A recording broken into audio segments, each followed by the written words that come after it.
Movies. We watch movies. You listen to us talk about movies that we watched without you. It's beautiful. Thanks.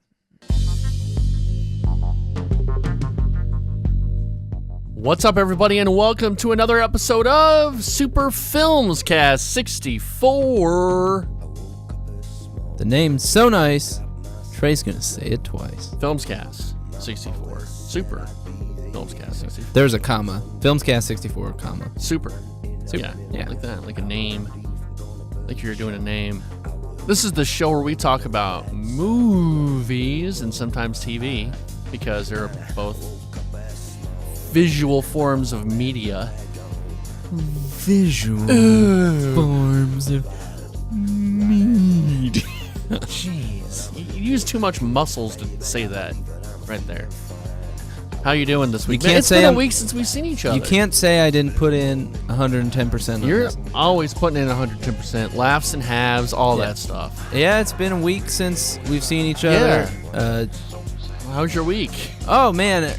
Well, since Trump's impeachment, I've been happened so really quickly. The trial, they just needed to get him out. Yeah. And can you believe that Charlie Sheen died? Damn, man. You're making ghastly predictions.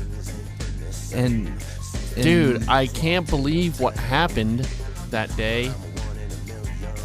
News today. I can't improv like you can. You're a pro at this. You're a pro at the improv, and I suck. No. You did forget to mention your improv show. Yeah. Whatever. People won't go. Well, they're what not else going to is be there new? now. I'll be there. I want to be there. I had my improv show, and it was great. Yeah, it was a great show. It was a laugh and a half. Yeah, Trey swallowed his chicken Caesar wrap. I did. I was choking, and I was vomiting everywhere, and it just made a whole mess. Mm-hmm. And I'm sorry. And everyone was very respectful about it. Yeah. I accidentally grabbed a boob. I'm sorry about that. Was not accidental. Also, not a woman. No, it wasn't. It wasn't. I was really not doing too well.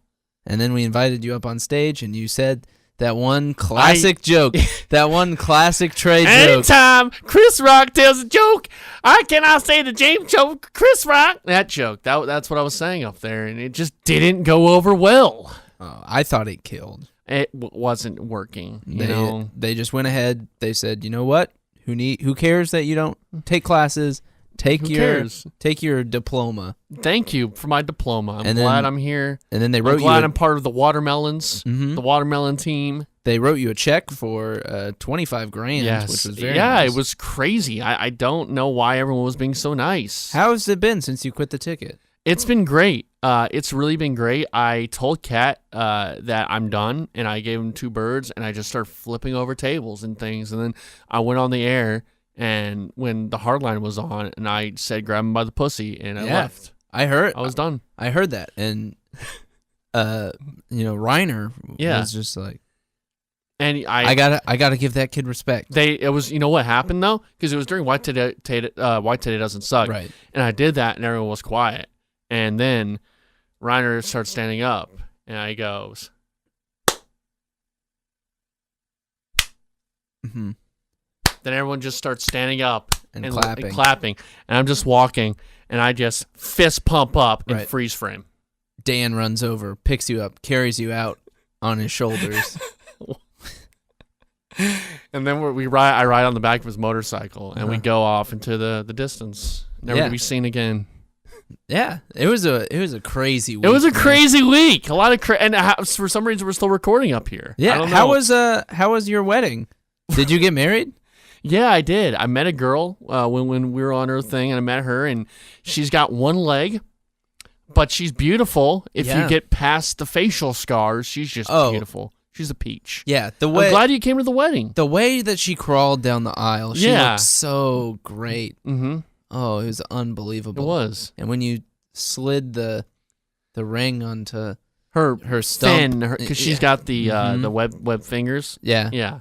Under her fin. I knew it was true love. It was true love. I'm really glad you could be my best man. You know, really glad you could do that because everyone else just backed out with a bad case of Ebola.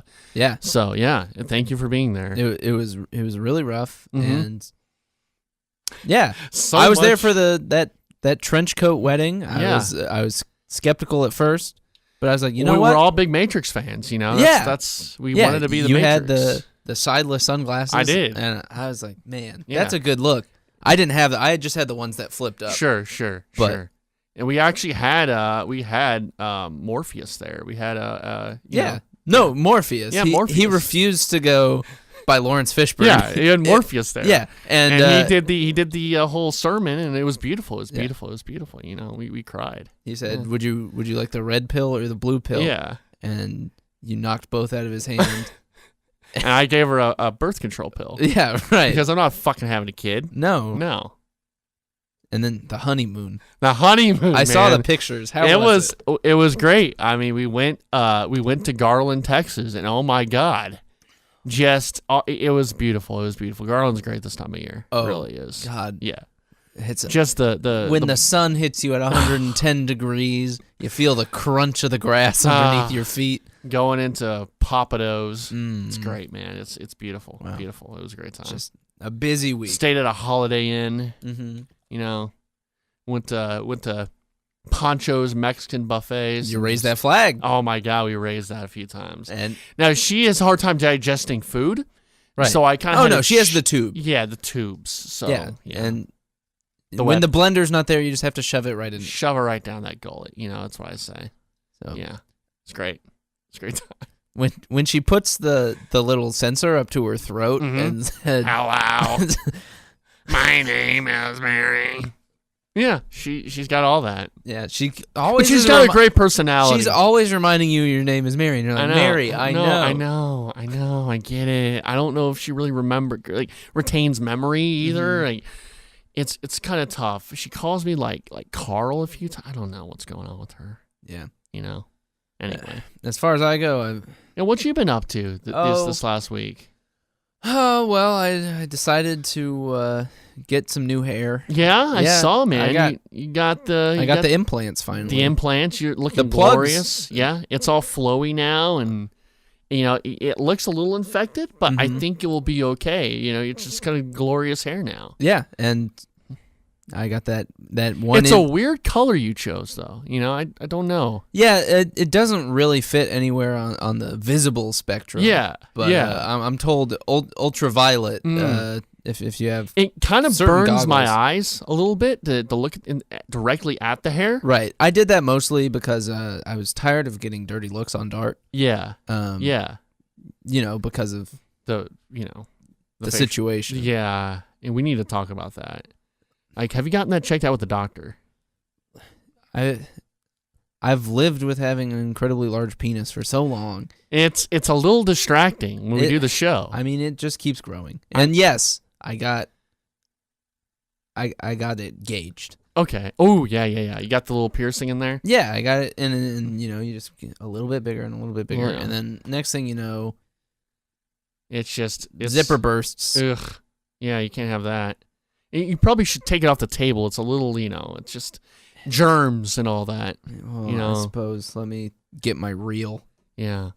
And it just it sucks, what happened with your family this week. It's Yeah, they abandoned you, and yeah, my family decided to pack up and sure, and leave me behind. Sure. They left me all of their money and mm-hmm. objects and anything physical, but mentally they're They're no longer scars. there for They're me. scars. Yes. Scars in your head. But it's okay. I mean, you finally you also got a new career change, right? Yeah, I'm a fighter pilot now. You're a fighter pilot, man. That's great. I know that was your lifelong dream forever. Mm-hmm. You finally did it. Yeah, You finally did it. and sometimes when you hit that ejector seat button, there's nothing quite like watching your partner go down and Oh, your partner now. Huh? crash into a Yeah. ball of flame. Yeah, I know. It's great. All right, I'm done. And scene. That was fun. Why did you say and scene? Huh? Why did you say and scene? Oh, I don't know. I sometimes I have Tourette's syndrome now. Oh, yeah. Yeah, I forgot started about that. getting a weird thing where I just say things that don't really make sense. Mm. Yeah. Of course. I don't know what's going on. How are those? Just how are the bodies stacking up? I know you've been on a killing spree lately. Well, Murdering I was people. just thinking, there hasn't really been a good murderer. No, in there a few hasn't. years. We've not had a great serial killer. There's you know? there's no Zodiac killers anymore. That needs to There's change. no Unabombers. Right.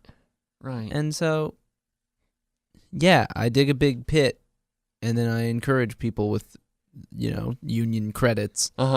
They can't deny the credits. No, you need the credits. Right. Obviously. Yeah. Since the dollar collapsed. Sure. I know that when Trump got impeached, the dollar collapsed, and we're in chaos right now. We're actually in bunkers doing this podcast as we speak because we don't know what's going to happen. You'd think that you're prepared for Bernie Sanders to rip out the current president's heart and eat it while it's still beating. Yeah. But when you actually see it, it really affects people. It does. And, then Mike Pence just ran off into the woods to join a, what did he do? Well, he goes by Mike Pants now. Oh, right. You're right. Mike Pants. Yeah. I think he joined some kind of commune or something. I don't know. He joined Costco. Costco, yeah, you're right. He got his Costco He's got a Costco card. He's at Costco now. You can go see him at the front door, checking receipts, and all that. So yeah, that was got crazy. a nice little second wind there. Yeah. We can go forever, man. I'm having fun. Make it this episode. Just the improv episode. It's been a good week. Been a great week. We just did this podcast after the last podcast. Get to ready. be totally candid. Things are happening. Things are happening this week, man. A lot of crazy stuff going on. A lot of crazy things. Trey's missing. You guys, Trey's going to be out of town for next week, so we're recording this in advance. Out of town at the very, very luxurious, very remote state of Ohio. Very, very big vacation. Let me guess. Cleveland. Nope. Ooh, Columbus. Nope. Don't tell me. All right, keep guessing. Cincinnati. Nope. Oh, Akron. Nope. Dayton. Yep. Oh, yes!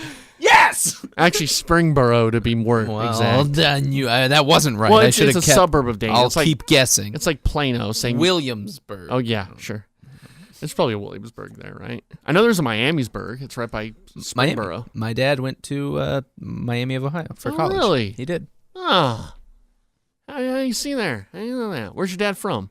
He's from Ohio. Oh, wow. Where from Ohio? Cincinnati-ish. Okay. All right, forget it. I thought he was going to say Dayton and no. Could have said he was from Ohio, and then he lived in Michigan. He lived in New York. He's a traveling man. He's a traveling man, traveling band. Yeah. So, we've done about 11 minutes, 14 minutes of all that. All right. So now let's get to TV talk. Super TV Cast. Super TV Cast 64. Did we do the whole rigmarole of this is me and Adam and this is the Super FilmsCast? I think we did because you went right into it, and I was kind of surprised. Okay. So anyway, we both have been watching Leftovers, right? Yeah. Yes. The show The Leftovers. We have. I am finished with season 3. I finished the show, and you are now a few episodes into season. Yeah, I'm 3. 2 episodes into season 3. So how did you like season 1 and 2? Season 1 is a really good show. Mm-hmm. But, that's kind of it. Mm-hmm. It's very depressing. Yeah. There's a lot of people almost crying. Uh-huh. A lot of crazy things going on. A lot of things going on, not a whole lot of answers. Mm-hmm. Season 2 takes that to the next level to, awesomeness, where they're still not answering a lot of questions. They're bringing up different mysteries. I think the new characters they added in season 2 are fantastic. Yeah. Apparently, the difference is season 1 is based on the book, and they hold true to the book. Mm-hmm. And then season 2, it's more Damon Lindelof saying okay, so now we have these characters. Now what happens? And they completely change the scenery. They kind of take away consequences to from Texas. season 1. They go to... I guess they do kind of take the consequences away from season 1. But it's fine, though. Whatever. It's fine. Yeah. And it's great. It's super weird, and it's really interesting, Mm-hmm. and it's done really well and shot really well. I loved season 2. Can we get in a little bit of spoiler territory, I guess? Spoilers for Leftovers. So I don't know how people are going to know when we're out of spoiler details. Maybe we'll be as vague as possible. I can try. The hotel. Yes. That might be some of my favorite moments in television. Yeah? I like anything like that where it's some kind of weird purgatory, whatever you want to call it. Just a super interesting... Because... Whoa. Yeah, it's a super interesting cunt. That's what I said. Okay, all right. No. It's a super interesting concept. Mm-hmm. Especially after the 7th episode. Yes. Where he goes in and does the song. And then That's not what I was Oh, okay. Sorry. And the 7th episode is the one before the hotel. And if I'm going to speak generally. Oh, yeah. That's what. Sure. And so it's just like, okay, where could they possibly... Where are they going from here? I did not expect that. In your mind, you have a lot of pretty interesting. And the way episode 7 ends is crazy. Yeah, because you're thinking, oh, he totally screwed him. Right. You know, you're not expecting that to be part of the plan. And then it just like there's nowhere in my mind that would have come up with what they came up with. Yeah. And it's so great. It's really well done. I like the music choice they kind of picked. It sounded very like, it almost had a sort of a Godfather tuned a little bit of it because it was like almost that Godfather theme. But I liked how I liked how they played the same music every time they're at that place. Yeah, and that's something that they consistently do throughout the show. They have kind of character themes. Yeah, especially season 1. Yeah. Yeah, it seemed like that was very evident in season 1. Yeah, and they still do it in season 2. Mm-hmm. But I don't know. I put season 2 of Leftovers number 5 on my I saw that top list. My top seasons of television of all time. The scene where he is singing, that might be one of my favorite scenes of TV history. Mm-hmm. It's not necessarily seasons, but if I had to make a list, that'd be up there as a scene. Yeah. I think right behind the opening of season 2 of Lost. What happens in? That's when it's the Mama Cass song. And it's you don't know it's Desmond, but it's somebody. Looks like it's an apartment, and they're just doing their daily routine. They're getting up. They're on the computer. Then they're making a smoothie. They're on the workout machine. It just looks like a regular day, and then you hear a. And then it's just like, what? And then you start realizing something's up. He's like taking a shot. He's getting all this stuff ready. And then it's like it's like he's looking through these like series of mirrors. And you're like, wait a minute. Oh my God. And then it pans up. And it's Jack and Locke just blew up the hatch. And then you realize, right. yeah. Okay, yeah. No, I forgot about that. It's amazing. Yeah. And the make your own kind of music. I listen to that song all the time. Mm-hmm. Yeah. And Lost is really good at doing that. Like season 3, the end of season 3 is amazing, where it's a flash forward the whole time. Right, Jack, we gotta go back. And the Leftovers kind of did stuff like that, where it was. I remember I told you that it was Losty from the first season. I was like, this is Losty. Season 2 is so much more lost than season 1. And there's so much in common. And I saw a thing that even went in more depth and how in common it is. Yeah. Yeah, which it's just like, it's crazy. One of my favorite things is in the finale of season 2, the actual exchange between characters, which is, I don't know. I don't know if this is bad writing or the best writing ever, but just, says, I don't know what's happening. He says, I don't either. Well, that's true. Which is they like, don't know what's happening. Right. Yeah. It's not characters are going to come in and explain everything that happens and all these kind of things. It's just You don't know. Yeah. That's the whole thing. I think as much as Lost and The Leftovers are similar, I think they're the polar opposites, where Lost is about destiny. It's about everything happens for a reason. And Leftovers is nothing happens for a reason. Right. It's all randomness. All random. Yeah. I can get that. Mm-hmm. That's a cool way of looking at it. I like that, Trey. Yeah, thanks. So Leftovers, watch it. Watch it if you haven't. It's not, and people love to bash on Lost, and Lost does have a lot of negative to it, but it's not Lost in the way that it's just introducing a lot of crazy stuff. Mm-hmm. It's Leftovers. There seems to be a theme of it that we're not really going to answer anything. Yeah. And it's sort of the point of the show, where Mm-hmm. Lost was like, we're building up this to give you an answer. Leftovers is, we have this world and we're really not intending to answer that Right. much of it.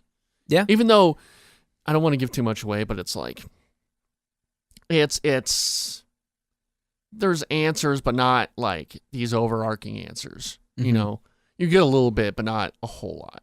Right. That's good. And it's fine. I mean, it's really well done. Third season's great as well.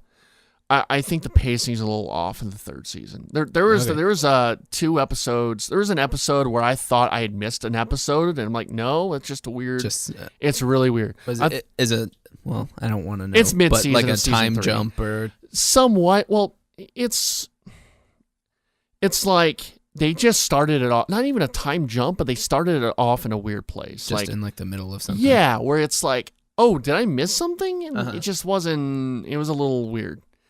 I mean, that's some of the stuff I dug about Lost. Well, no. It was like they got somewhere.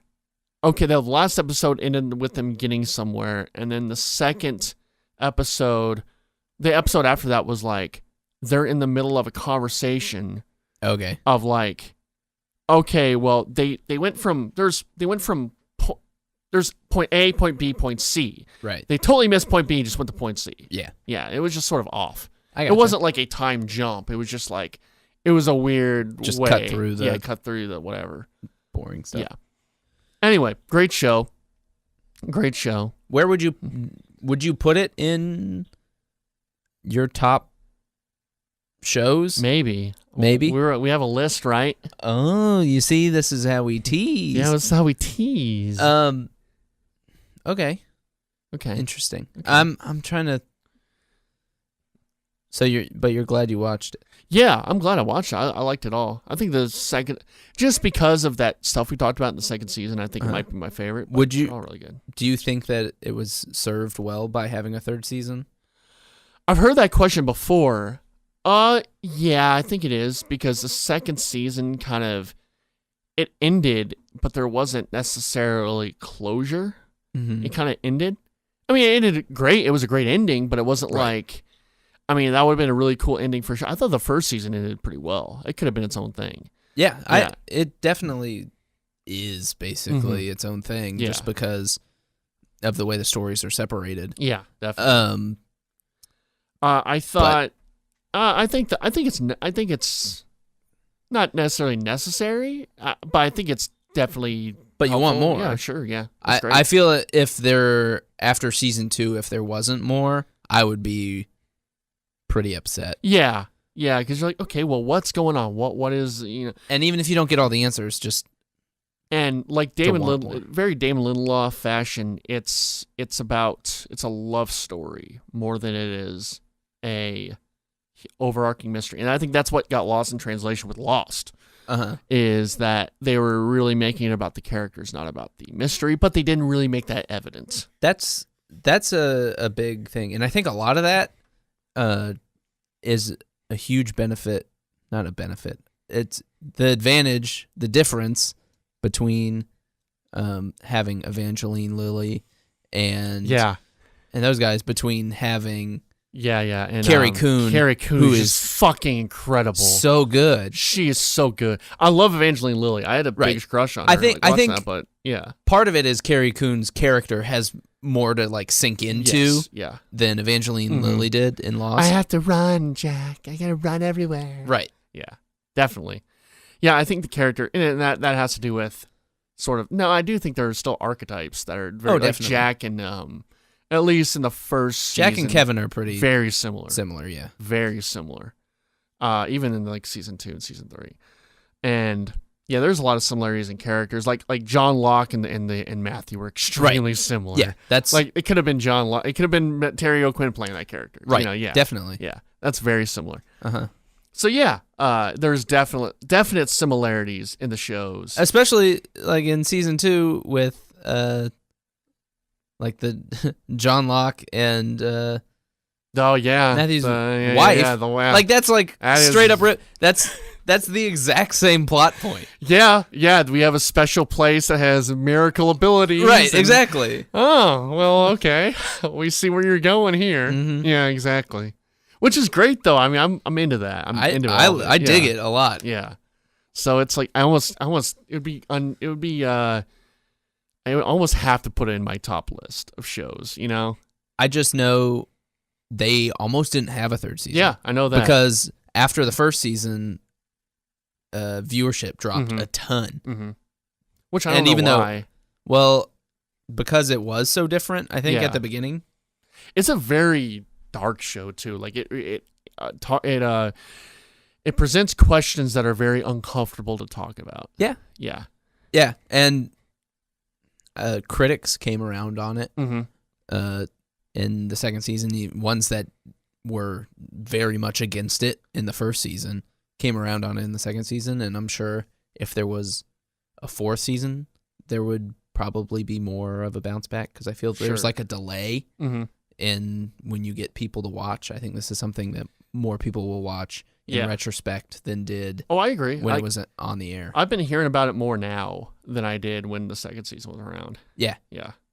And it was a show that was always like, oh, that's cool. I just never watched it. But right. Yeah. That's how I felt about it. And then all I needed, because I was always interested in it, all I needed was one person to say, you should watch this. Yeah. And then I was like, okay, I'm sold.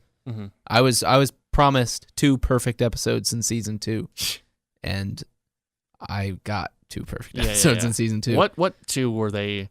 I'm guessing the hotel thing, right? I think specifically 2 and 8. 2 and 8, yeah. And then the finale and him, that's just a fucking. Wow, I thought that thing was closed. It was such a fucking awesome scene. Yeah. So good. So I I wanted to do our top 10 favorite shows. Kind of like how we did our top 10 favorite films. Okay. Films. But what I want to do, though, is if we cross like a show we have both on the list, we just talk about that show. And at that time. Yeah, and then if, let's say it's like number 8 and it's number 5 on my list, I'll just mention it's number 5, then we can go. Okay. Yeah, do another one. Let's do it. Just so, let's do our honorable mentions first. Now, it was really tough to make this list. Like, it was tougher than even the films list because there's just so many TV shows. This is true. And also, there's a lot of shows I've maybe seen half a season of, or like maybe one season, or I'm missing a few seasons. Mm-hmm. So there's a few in here that I didn't feel comfortable with putting on my top just because I haven't seen all the episodes. Okay. So some of those are X-Files. Okay. I've only seen a few seasons. I would agree with that because I got 4 seasons through X-Files, and I just kind of stopped to watch some other things. But I loved those first 4 seasons. I've heard that later on it gets dumb, like most shows do. Right. Then I put Firefly. I've not seen all of Firefly. I've seen maybe half the season. Yeah. Not the only season that exists. I watched the first episode and I was kind of ambivalent. Yeah. Man in the High Castle. Haven't seen season 2. Season 1 was good though. Haven't seen it at all. It's pretty good. Westworld. I still haven't finished Westworld. Westworld is a lot of fun. It's not a perfect or great show. Right. I would say. I think it's good TV. I think there's probably a bunch of shows that are better than it. Sure. Twin Peaks. I've only seen season 1. Not seen season 2. Haven't seen any Twin Peaks. It's good. It's really good. I hear it's great. It's just one of those things where it's down on the list. Right. True Detective is a weird one. I didn't put that on my top 10. I didn't think about it. And season 1 was so good. Mm-hmm. I didn't even watch season 2 because when they said that there's not going to be any of the weird weird culty stuff. I'm like, no, that's what sold me on it. I'm not really into cop dramas, but if it's a cop drama that has weird elements to it, hell yeah, I'm into it. Season 2 is not as good as it's not even close to as good as season 1. But the people that were shitting on season 2 super hard, yeah. If you take a step back and look at it from a lens of it not following up one of the best seasons of television of all time and view it as its own thing, which is what it's supposed to be, because it's an individual series. It's not necessarily, a continuation of the same storyline. That's very true. It's okay. Yeah. I don't know. I still don't have it on the list. Colin, I wouldn't have it on the list. I don't have it on my list either. Colin Farrell's good in it. Vince Vaughn's pretty all right in it. There's some stuff that could probably go without. Sure. It's fine. It's enough to knock it out of my top 10. You can't have a season like that and still be in the top 10. I put Fargo as an honorable mention. These are kind of out of order also. Yeah, that's fine. Fargo, honorable mention. It's a great show, just not top 10 material. I haven't watched the current season yet. Fargo is I'm gonna put it at number 6. Okay, we'll get to for me. Well, for the honorable mentions, we won't mention if it's on your list. Don't worry about it. We'll talk about when it's on your list. Well, too late. You already know. Nah, that's fine. Mad Men, great show. Honorable mention though. Doesn't make the top 10. Really good show.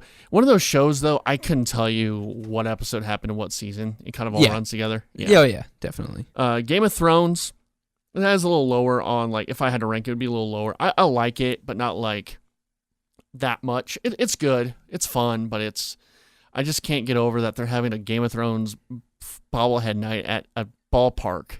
It is weird that it is as big as it is. Yeah, I agree. It's weird that it's as big as it is and how, like, it's a show where, like, incest is the main thing. It's a huge part of the story. Yes, and there's titters and there's wainers and there's blood and horrible violence and just all this crazy stuff, but they're having a bobblehead night for children. Yeah. At a ballpark. It's insane. It's true. Like, I can't think of any other show that would get that kind of treatment. Star Wars, that's it. Yeah. That's the only other thing, Star Wars. It's insane how big it is. I think a lot of it is because you can make a world around it, where it's not similar to a lot of things, and most of that's just because its budget is so huge, and it's like making a movie every single week. Yeah. And so that allows it, and it's just a super interesting story. Yeah, it's really good, and I kind of get into that very pretentious mindset where I'm like, well, it's so popular, it must be bad. But then every time I watch it, it's great. Yeah. It's like, oh, I like it. I get that. Also, fun little video game fact is that, I'm ready. That voice is that originally Bethesda wanted to, now Elder Scrolls is a series that's been going on forever, but they wanted to make Skyrim. Before they did Skyrim, they wanted to make a open world Game of Thrones game. This was before Game of Thrones, a video game. Yeah, this is before Game of Thrones was HBO. But they wanted to do an open world Game of Thrones game. So, but they didn't. I'm kind of glad they didn't. Yeah, same here. Then I put Parks and Rec on my honorable mentions. Okay. Funny show, just not top 10. Stranger Things.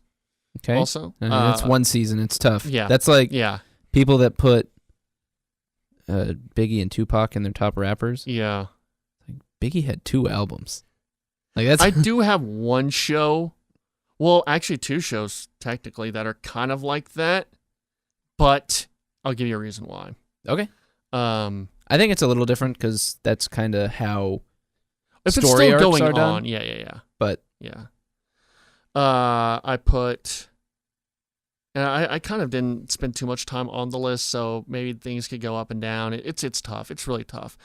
Always Sunny in Philadelphia, funny, but Spaced is on here. Okay, that's probably up higher if I had to rank it. Spaced.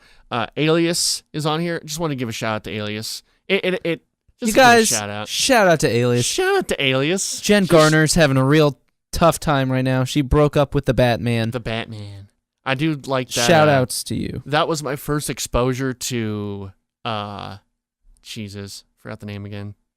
The guy from Hangover. Bradley Cooper? That was my first exposure to Bradley Cooper. And he just played like the nerdy best friend to Jennifer Gardner. And so it's like the complete opposite of the character he plays nowadays was him. And he was like the nerdy friend. It was really weird. Huh. Because I'm always just like, oh, he's the nerdy guy. Oh, no, he's like some cocky douchebag now. Right. Yeah. So, Alias, I put South Park, put Freaks and Geeks, which South Park and Freaks and Geeks would be up higher on the list. This is all honorable mentions. Honorable mentions, yeah. Then I put Scrubs, Eastbound and Down, and The British Office. Okay. Okay. What about you? Honorable mentions.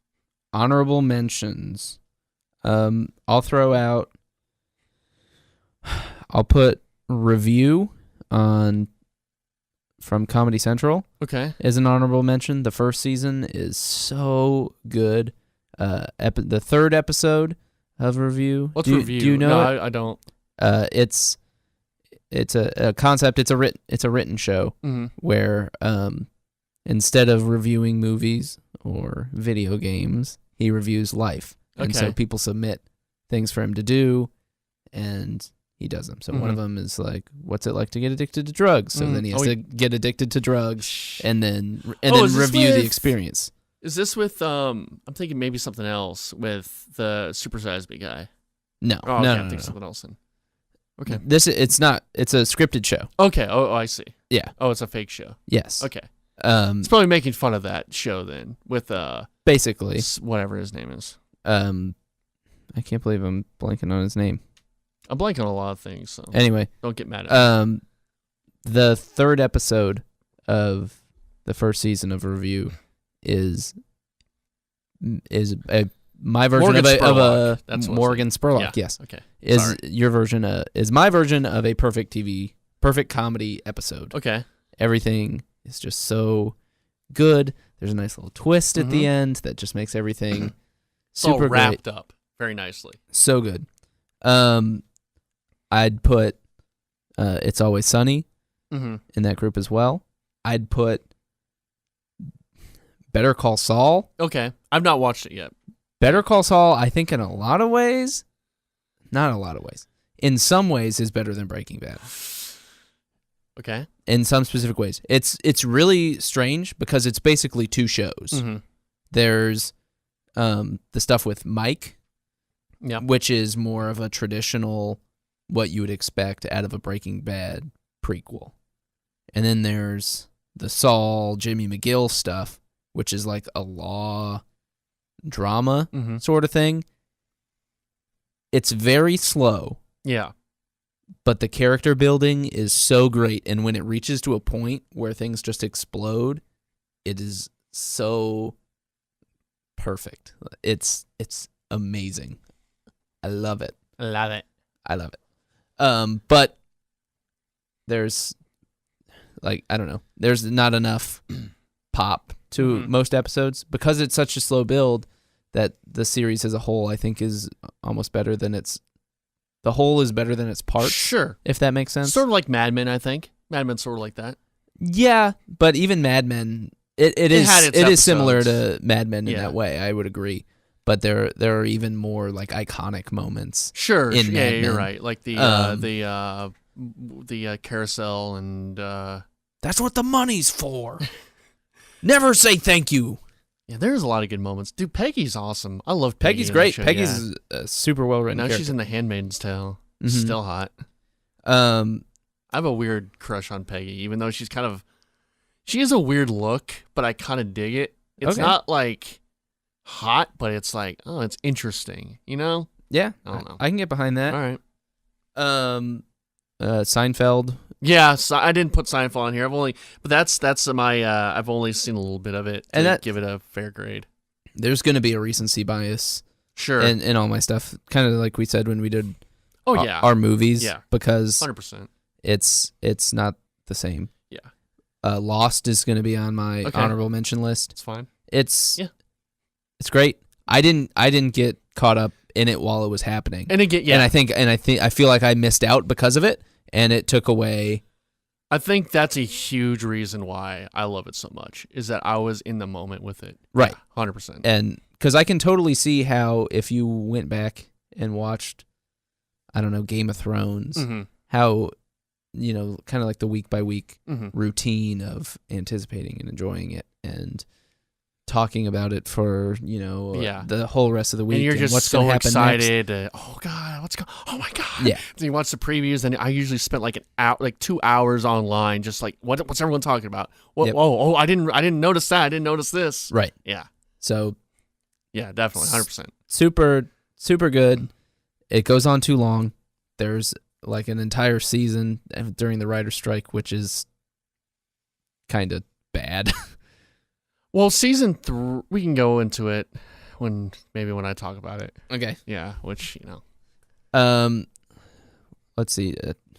I don't want to put 24 on my list because it doesn't deserve it. Yeah. But that was kind of my first foray into more serious television. Sure. That was I kind of had the same thing. Like, do I put 24 on there? I don't know.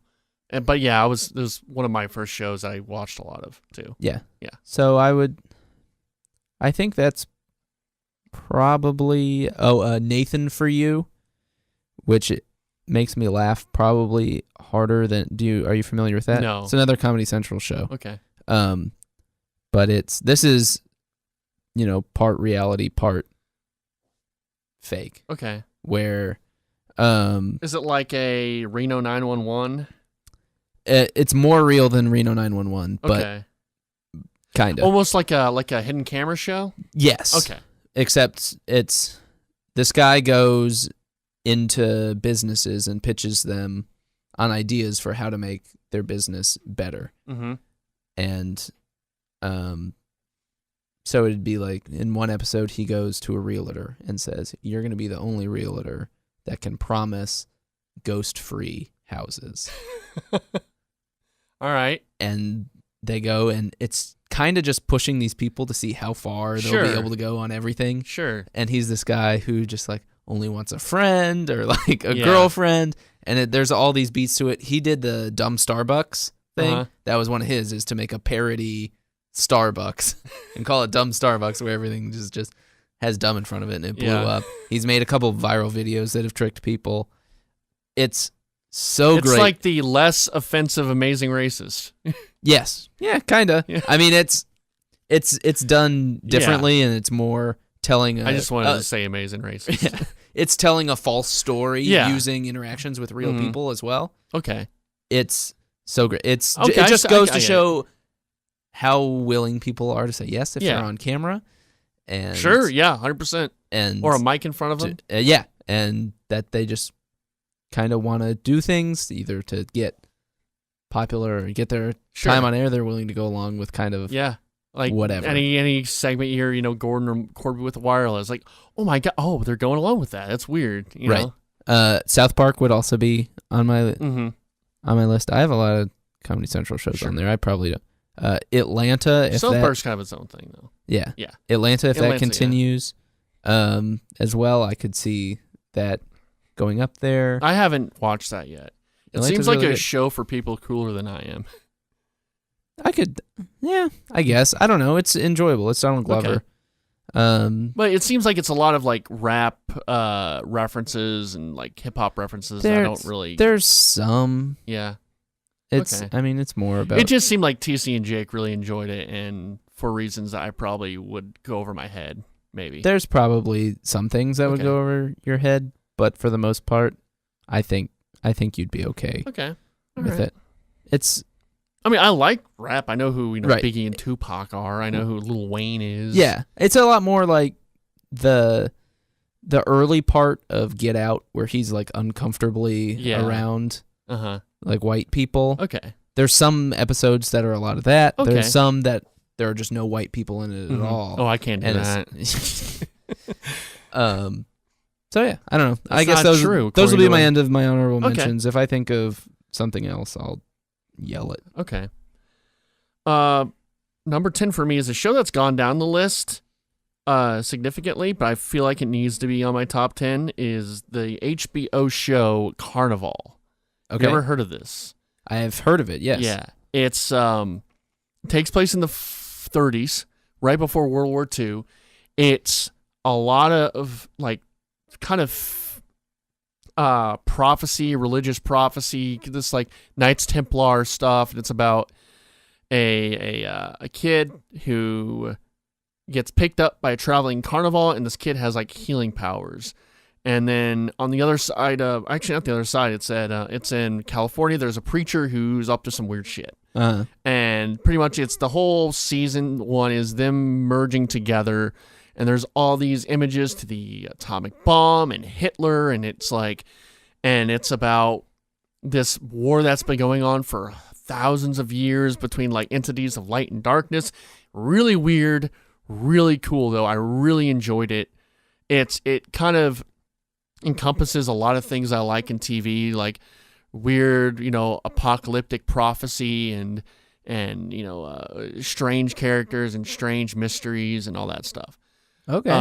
It only lasts for 2 seasons. It had to be cut for budget. Okay. It was early 2000s show, but it's even though I don't think I would go back and rewatch it, it still has to be up there as a lot of these top 10s. I think I seem to do things that not things that I don't necessarily enjoy as much anymore, but mainly maybe more have just appreciate. Yeah, or have influenced the way I see things, like Clockwork Orange. Right. I don't necessarily watch. I don't think I've watched that in years. Uh-huh. But I gotta give it props for being a movie that influenced the way I kind of saw movies. Okay. Yeah. Yeah. So definitely. That's a lot of what my lists are, I think. Okay. Yeah. Go ahead. Number 10 for you. Number 10 for me is Game of Thrones. Okay. I think that it is as well of explored of a world that as a TV show that you can find. Yeah. And there's so much in-depth, like, stuff that you can even that have been referenced in the shows that are. I'm sorry. There's so much backstory to everything, I think. Yeah. Even the families and family ties, and it's a show about family. It is. Mm-hmm. And, going through and reading the books afterwards. You've read the books? Yes. Okay. The Song of Ice and Fire books. I don't mean to hijack your segment. I'm sorry. No. Yeah. No, it's good. I think as things have started to become more resolved, I've kind of enjoyed them less, almost. But that's just kind of the way my tastes are. I enjoyed the way of looking at it as it's what happens after the fairy tale ends. Mm-hmm. So the brave knight has his damsel stolen from him, and he and his best friend go and raise an army and go to steal her back, and they do it.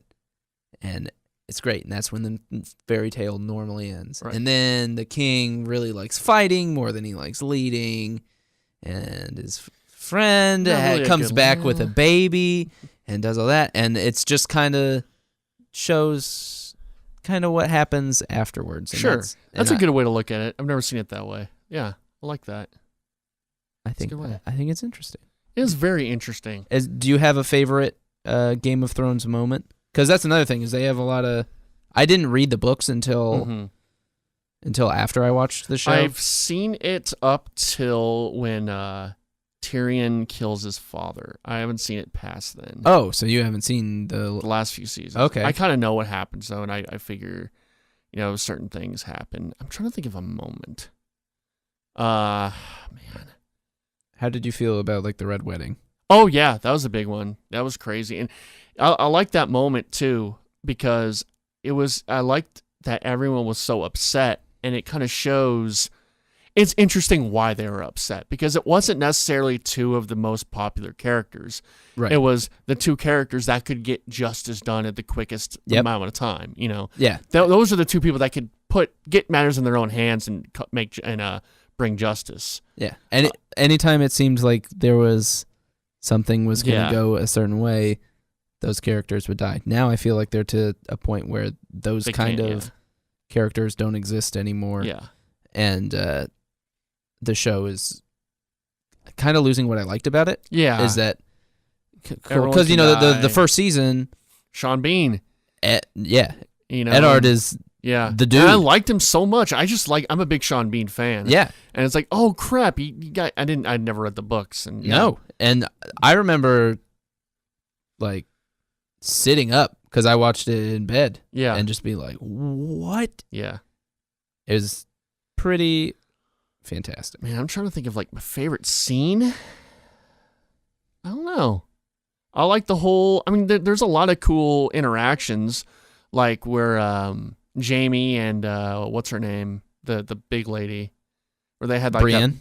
buddy cop thing where they're like, I like that dynamic. There's a lot of different iterations of like kind interesting things that go on. And the mountain and what's her name? Not Sansa, but the little girl. The Hound. I'm sorry. Arya. The Hound and Arya was great. I liked Arya a lot. Mm-hmm. I liked her character a lot. Then Tyrion. Everyone loves Tyrion. He's great. He's really good. Peter Dinklage. Yeah, definitely. So no, it's a great show. I need to catch up. That's definitely on my list of catching up. I think I do have a funny Game of Thrones moment. Okay. Not necessarily about the show, but it was the first season. I'm watching it in my room, my apartment, and I live with like two other guys at this point. Mm-hmm. And it's at one of the. It wasn't a gay sex scene, but it was when he was shaving the guy's chest. He was obviously gay.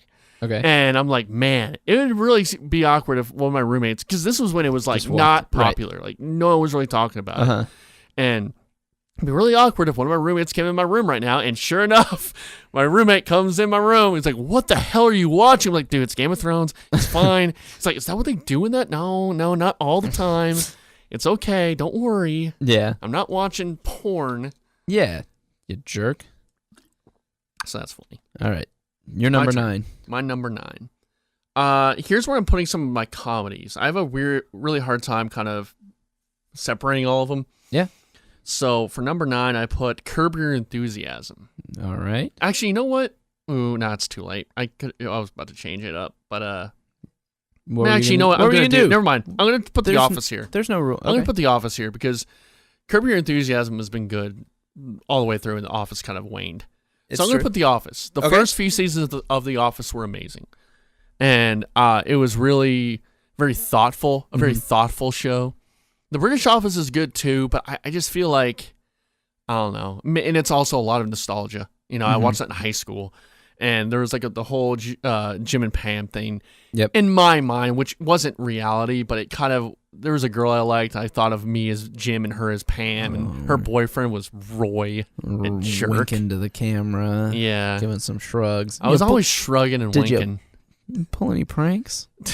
I didn't pull the pranks, no. Oh, but Jim loved pulling pranks. He did love pulling pranks. That show is really funny. I need to go back and watch it again. Because there's just a lot of good lines. Like, one of my favorite monologues is Dwight doing the perfect crime, where he steals the chandelier. Mm-hmm. Like that's just genius, and just all the things. A lot of lines from him, just like these weird monologues, and I liked how they really did the characters were great. That was the problem with the problem I had with the British version, is that and I guess they didn't have enough time, but they didn't really flesh out the secondary characters, whereas in the American Office they did. They kind of gave everyone a character, everyone a role. You kind of liked everybody, in the Office. Yeah. There's definitely more to the people in the American version. I watched the finale this weekend actually because I'd never seen it. I haven't seen it either. Because I watched probably through season 5 and then parts of season 6, and then I think I watched like most of season 7. Mm-hmm. Man, it gets brutal. Yeah. They're just doing the same jokes that they did. And I feel this way about It's Always Sunny at this point. Yeah. Where it's like, remember when we did this what was funny? Yeah. Well, let's do it again. And to me, that's the inevitability of these comedy shows, though. It's true. Parks and Rec kind of averted it, I think. Yeah, if you cut out early enough, then you're able to kind of avoid. I do think Andy got really dumb, but, for the most part, they averted it. Yeah. Okay, your turn. Number 9. Number 9 for me, I have Black Mirror. Oh, I totally didn't add that show. I forgot about that. It may not really count as a TV show. It's Twilight Zone. I think it is. So it's shit. I'll it's put kind of that its own honorable thing. mentions for me. Just not gonna change anything. Yeah. Okay. All right. Go ahead. Black Mirror is another one of the. If there's episodes that are just so spot on that there's the freaking 4 or 5 episodes of Black Mirror that are so good, and it's bizarre, man, because like the contact one with you could film everything. I'm like fucking seeing videos now. They actually have this technology. It's like, the fuck is going on? Yeah, it's so spot on. It's such a great. It's depressing, but it's also So, do you have favorite episodes? Yeah. Just off the top of your I think San Junipero. I haven't watched that one. I've only watched half of the first the third season or second season, I think. Yeah, second season. Okay. Or third season. Third season is the long half, one. Yeah. I won't watch only half of that. Okay. Well, I know that's supposed to be really uplifting. San Junipero is the only positive one. That one's super awesome. The Contact one's really good. The Bryce Dallas Howard one with about the likes. Yeah, that's a really good one. That's a super solid one. If you haven't seen Black Mirror, let me pull up the episode list. The Christmas special is great. Christmas special is so good. Yeah. You can skip the first episode of Black Mirror if you want. I thought that was all right. I think it's great. It's just not what the show is. But none of the episodes are, representative. There's not necessarily a good place to start. Because in case you don't know, they're all individual stories. And I don't know. I think it's just really fantastic, super interesting to be able to tell a bunch of different stories in interesting and cool ways. What was the entire history of you about? The third episode of the first season? White Bear was great. White Bear's a good one. Be Right Back was disturbing. With the is that the doll? Yeah. That is disturbing. Yeah. My friend said he wouldn't watch that one. It was too much. Yeah. Yeah, there's one where you may not have seen that one. From the new season? I don't know if it is or not. Hold on. But the one where the kid gets busted and has to rob the bank. Oh no, I saw that. Okay. Wait, oh yeah. That one's great too. That's a really good one. And I have some questions about that one as far as I guess how old is that kid, you think? 16? I think he's supposed to be 19. Okay. I guess if you're 19, yeah. Because I'm thinking if you're 16. No, because I think he's out of school and just kind of working a part-time gig full time. Anyway, so that's my number 9. Oh, I'm sorry. The entire history review is the I one. Okay, that's what I thought. That's the most prophetic one. I think that Bryce Dallas Howard likes one. Yeah, that's that's obviously taking. Prophetic in the sense of that's something that more could actually happen. Yeah. Whereas the Bryce Dallas Howard one is more, okay, this is where we are. This is where we could end up going. Mm-hmm. Yeah, definitely. Yeah, that's a great one. White Bear was great. I thought that was a good twist. White Bear's really good. The Waldo moment. That one is lower for me. Yeah, it kind of reminds me of I don't mean to get all political. It's Trump. I get it. Yeah, that's kind of what it is, except it's not necessarily speaking truth to power. No, it's just say whatever you fucking want to and people like it. Right. Yeah, great show though. Great fucking show. I need to watch the rest of season 3. Okay. I guess I changed it. Curb Your Enthusiasm is number 8. Okay. Yeah. Again, just fucking smart. I don't mean to say fuck all the time. Very, very funny. Very, very well written. All the episodes have a reason. They all have some kind of moment where everything kind of comes together. Yeah, which I love about that. Oh, okay, that's what you were building up to. I need to move that water bottle. Keeps knocking over the water bottle. That always has a moment where everything comes together. Extremely funny. I like it more than Seinfeld. Oh yeah. Easy. Mm-hmm. Curb Your Enthusiasm is my number 3. Okay. It is my number 1 comedy. Yeah. It you can't get better than that. No. I don't think. I can't imagine anything. I put one thing just, over it, but no, it's even though you know what that might even go down. I don't know. Again, this has been tough to rank all this. Yeah, of course. It's so perfect. Yeah. The Larry character is so great. If you go back and watch, I don't know how recently you've watched a bunch of them. It was a while ago, but they're kind of still very prevalent in my mind. There's well, first of all, Curb is like the one show that I'll go back, and if I just don't have anything to do, I'll go and I'll just put on just a random episode. I need to start doing that. That's a great show. It's perfect for that kind of viewing, because even though every season has an arc, and they have the whole Seinfeld remake, right? But they all stand on their own. Oh yeah, and it makes people so unlikable though, like right? Because you kind of feel for Larry, because everyone seems to be jerks in the show. That's the way it starts in the beginning. Yeah. And then there's a turn somewhere around like season 3 or 4 where he's just says, "No, like you do this weird thing when you drink your water." Yeah. And it's just, God, I love it so much. Yeah, great show. What about you? My number 8 is Parks and Rec. Okay, cool. I think Parks and Rec exceeds The Office. I think it does what The Office tried to.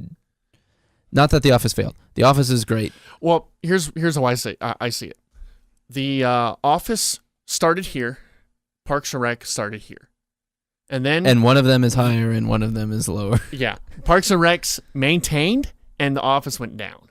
That's what I think. I can see that. I think that at the end of season 2, the problem with Parks and Rec is the first season is not good. Mm-hmm. And Mark Brendanawicz same with The Office. I wouldn't say that. I think it's a good, but more. I would rather watch season 1 of The Office, even though I think there's like 6 episodes. Yeah, there's 6 episodes. Like that. It's good, but it's not what the show became. Right. You Yes. know, it's very. They're trying to do the British Office. Right. It just didn't work. But Parks and Rec, it hits its stride at the end of season 2, mm-hmm. and it takes off like a fucking rocket. It gets to levels that The Office. No. I don't know, because The Office at its height was so good though. That's what I'm saying though. It was so good. I just don't think that peak lasted as long. No, definitely not. Parks and Rec's maintained. Yes. You know, it stayed consistent. I also think that they had more 3-dimensional characters. Sure. And I think that was why they were able to maintain. Mm-hmm. And I know you've said the stuff about Andy, which I kind of get, but even he develops as like a person, mm-hmm. whereas Dwight is the same throughout every single episode, every single season. No, you're 100% correct, because there are changes with Andy. He becomes a cop and he goes to college, right? And he kind of and he changes his desires and wants. And you're right. In The Office, everyone has that one point of view, and everyone is this type of person, and they put it in a situation. Yeah, really whereas Parks and Rec, it feels way more human. Yeah, where people grow and adapt and change jobs and do different things, but they're still part of the main story. Yeah, 100%. I'm with you there. You could change my mind on that. I don't know. I guess that's not what really this segment's for. It's just talking about our favorite shit. Yeah. Okay. I put Arrested Development as number 7. Okay. Yeah. That's as bad as Arrested Development is my number 4. Okay, number 4. Yes. Yeah, just joke after joke. Everything is just an inside joke. There's so many great characters, great lines. It's such a tight, 3 seasons? Yes. Yeah. Well, there's 4 with the Netflix I don't one. count that one. I'm not counting that. You don't like the 4th season? I did not like the 4th season. Did you watch the entire 4th season? I watched the entire 4th season. Because it gets... Man, I thought it was just... I didn't like... It's a super interesting way to watch TV. Yeah. I don't know. I didn't like it. I thought it was just too out there. There's just too much... I didn't like the way it was formatted. I didn't like that it was too out there. Like, a lot of the stuff was just way out there, I thought. The 2 Job episodes in the 4th season are fucking great. Yeah. Even if there's plenty that miss, the like Lindsay episode is not that interesting. Mm-hmm. There's stuff that goes on later, but overall, I enjoyed the 4th season. Mm-hmm. And it's made to watch and rewatch. Not that the other aren't, because Arrested Development, for what it is it layers jokes. Oh, yeah. And it's setting stuff in motion. You miss inside jokes and little like puns and references to past seasons, and you gotta hints to future stuff all the time. Mm-hmm. It's so good. It's so smart. Tobias might be one of the best characters of TV ever. He's really great. Yeah. I think Michael Bluth mm-hmm. is such a great character. Yeah. Because he's kind of Michael Scott in a way. You where mean okay. I mean, he's more of a straight man. Yeah. But deep down, sure. I think corny. they have the same. Well, it's not necessarily the corniness. It's they have the same thing that drives them, and that they want to keep everybody together. Yeah. And that's very true. Yeah. They want to keep everything together. They want to be a family. Even though he's getting screwed over by everybody. There's a little bit of delusion. Mm-hmm. I don't know. I think Job is so good. Oh yeah, Rick Arnett's great. Will Arnett. Yeah. Not Rick Arnett from the T-Box. I'm sorry. Right. Will Arnett's great. Yeah. Not Rick Arnett. Fuck that guy. Whoa. Yeah. Shout out to Rick Arnett. Michael Cera's all weird in that show. Yeah. Yeah, he's weird in that show. Yeah. It's a great show. Okay. Number 7 for me. Well, was that you? That was you, though. Oh, no. It was you now. Yeah, it was both of us. Yeah. Number 7 for me is Veep. Okay. All right. I've heard of that. I've not watched it at all. Veep is great. It's, it's not, even though we just talked about Arrested Development, I have it way lower. But it's so quick. Yeah. It's. I should try to watch it. It goes super fast. It's just basically just listen to a bunch of insults. Yeah. But it's written in a. Did you watch House of Cards? Only one episode of it. Okay. Well, it's House of Cards, but if in House of Cards everyone is so, or not everyone, but it's Kevin, Andy Sorkin kind of writing, right? Well, yeah, it's like Kevin Spacey is so amazingly good at his job. Yeah. And at being able to, maneuver all the, Washington bullshit, all this stuff. Veep is the opposite, where if you have someone who's able to get caught in every single bear trap and every single stumble in every single different way, and they're able to make commentary on a bunch of stuff without actually making commentary on a bunch of stuff, and just new smart things. Jonah in Veep may be my favorite character in anything. What number is that on your list? 7? 7. Okay. There's just so many good moments from him, and just the way everybody's a punchline, and Julia Louis-Dreyfus is fucking so good at everything Is in it that on show. Netflix?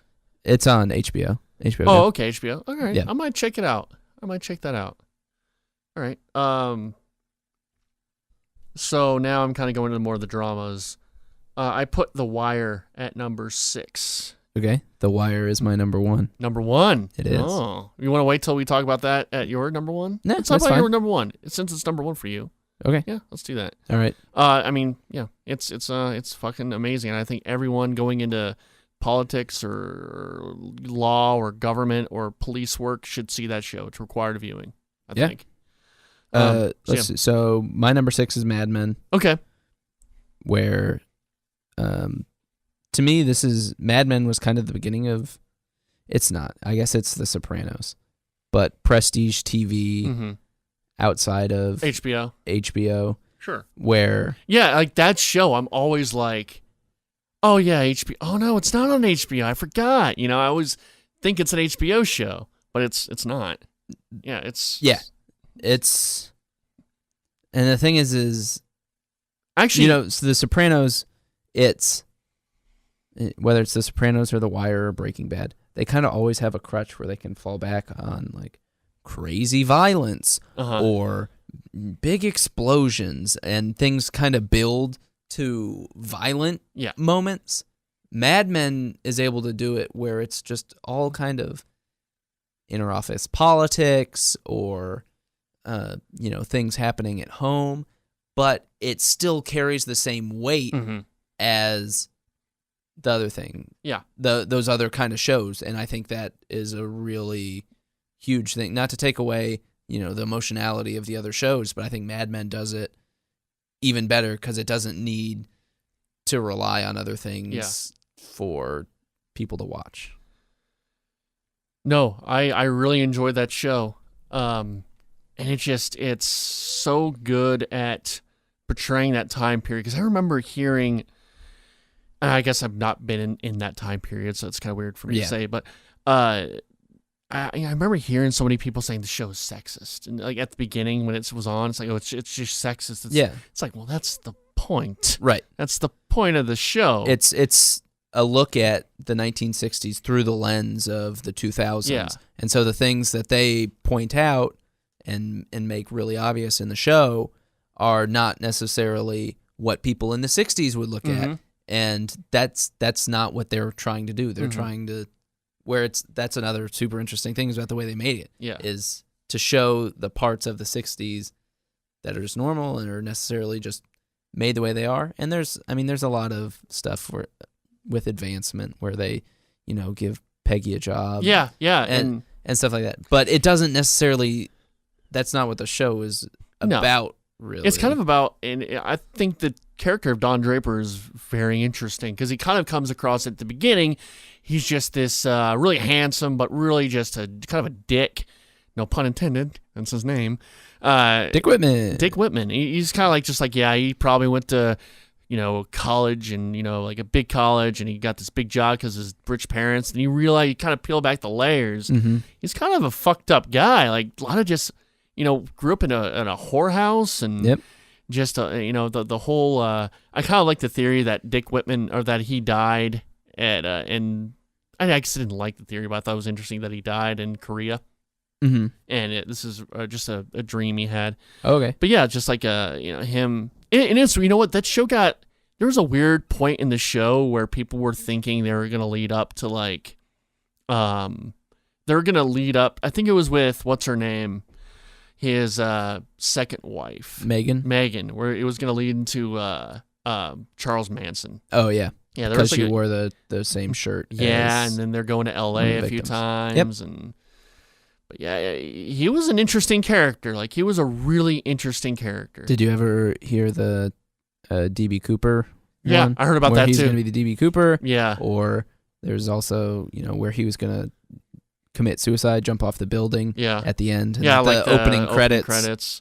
I'm kind of glad they didn't really do any of that. Yeah. It kind of was its own story. And yeah. The more I look back on that finale, and I liked it at the time, but the more I look back on it, the more I enjoy it. And I think it's so weird because I think I like John Hamm a lot because his character is so kind of despicable. And when you see John Hamm in person, he's like funny guy. He's super cool dude, and his character is just so like, right. It kind of makes John Hamm more likable, even though the whole fucking fraternity thing, that was kind of shitty. But yeah, who fucking cares?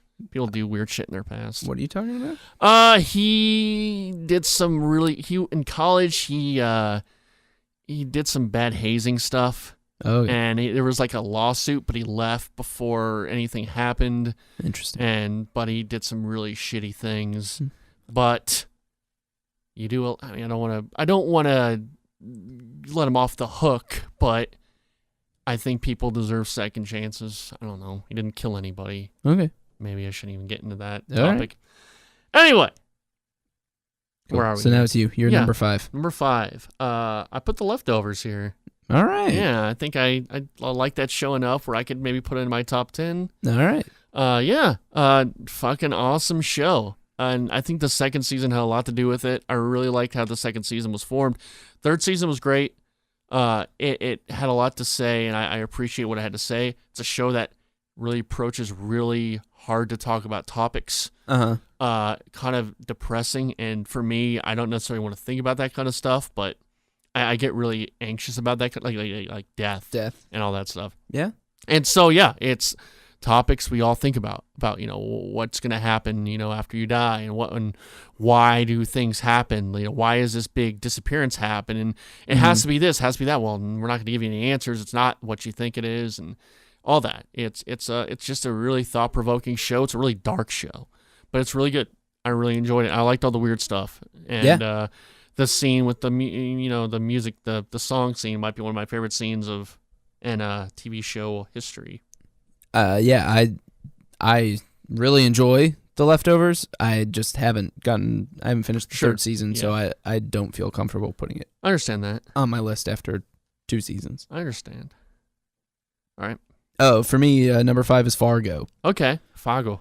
Which I think gets I don't know, it kind of starts from a point of, it's, when I heard about it, it was gonna be Fargo, and I thought it was really dumb.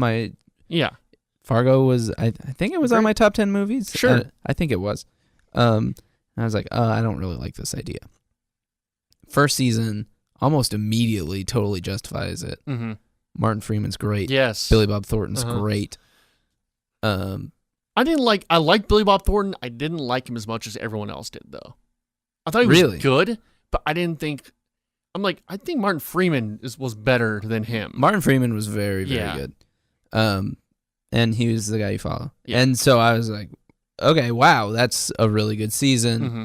And then season 2 came out. And that was just... Season 2, that is an amazing season. Yeah, it came into its own there. And just being able to use that Fargo style and to be able to have so many supporting characters that all kind of fit it in different ways and be able to show that. And that's so many good performances, so many good actors in that. Yeah. And that's to the point where it's almost not fair because it's not taking unknowns and doing that. You have Martin Freeman and Billy Bob Thornton who are both legitimate stars in the second season. Was Mr. Wrench and the other guy in season 2 or 1? That's number 1. Okay. I really liked the black dude in season 2. Yeah, he was great. So good. He was really good. Yeah, every season seems to have one really, really well written villain. Mm-hmm. And so in season 3, and then the Native American guy was great. He was really good. The whole family dynamic was amazing. It was very well done. And then he had Jesse Eisenberg, Jesse Plemons, and I always fucking forget her name. With Kirsten Dunst. Kirsten Dunst. Both those characters are amazing. Yep. That's the thing with a lot of shows. It seems like the women characters are not very well done, but I think they did such a good job with Kirsten Dunst's character. Mm-hmm. It had really a lot of depth into her, even though at first you don't really see the depth, but then you do. And she's so fucked up and screwed up in the head. In season 3, Mary Elizabeth Winstead. I know you haven't watched season 3 yet. No, but I know my favorite. I always forget her name. I know his name was Cooney, right? From Nora Durst. Oh, right. Yeah, she's in it. Yeah. She's fucking awesome. She's in it. She's the main. So she's awesome. And then Mary Elizabeth Winstead from 10 Cloverfield Lane. Oh, okay. I've seen 10 Cloverfield Lane. Yeah, she's in it. She's awesome. Mm-hmm. She's so good. So yeah, I feel comfortable. And even though this may be it, apparently No Holly is almost done. So my number 4 is The Sopranos. Haven't watched it. Really? Okay. I know I need to. I'm bad. Yeah, you should watch it, man. Man, I've tried a few times where I started up. It's just intimidating, and I know it's great. Are they 20 episode seasons? Is it one of those or no? But I think it's 13. Okay, still a lot. It's a lot of TV. Mm-hmm. It's really good.